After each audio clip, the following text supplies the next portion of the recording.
សួស្តីអ្នកទាំងអស់គ្នាថ្ងៃនេះខ្ញុំនឹងបង្ហាញអំពីការកំណត់ទ្រង់ទ្រាយទំព័រនិងទិសក្រដាស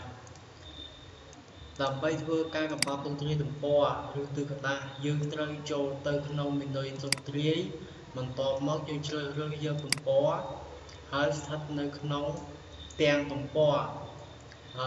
កន្លែងទ្រង់ទ្រាយគឺជាកន្លែងសម្រាប់ឲ្យយើងជ្រើសរើសប្រភេទក្រដាសដូចជា A4 A3 B6 B5 B4 ឬក៏ letter ជាដើមហើយកន្លែងនេះគឺអាចគឺសម្រាប់ធ្វើការកំណត់ទទឹងរបស់ក្រដាសឬកម្ពស់របស់ក្រដាសហើយត្រង់កន្លែងនេះគឺ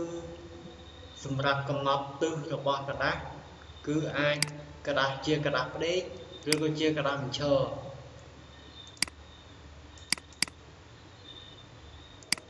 ហើយត្រង់កន្លែងនេះគឺសម្រាប់ធ្វើការកំណត់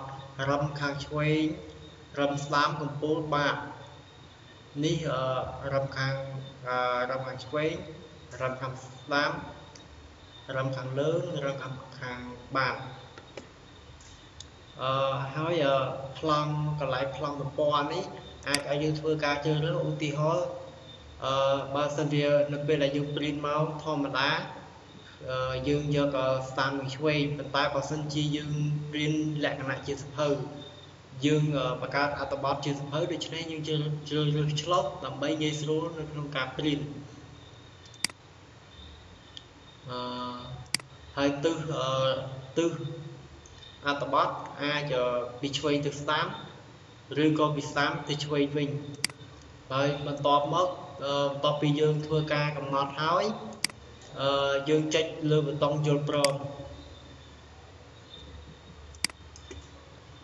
បាទនេះខ្ញុំនឹងទទួលបានក្រដាសមួយដែលមានទិសដេក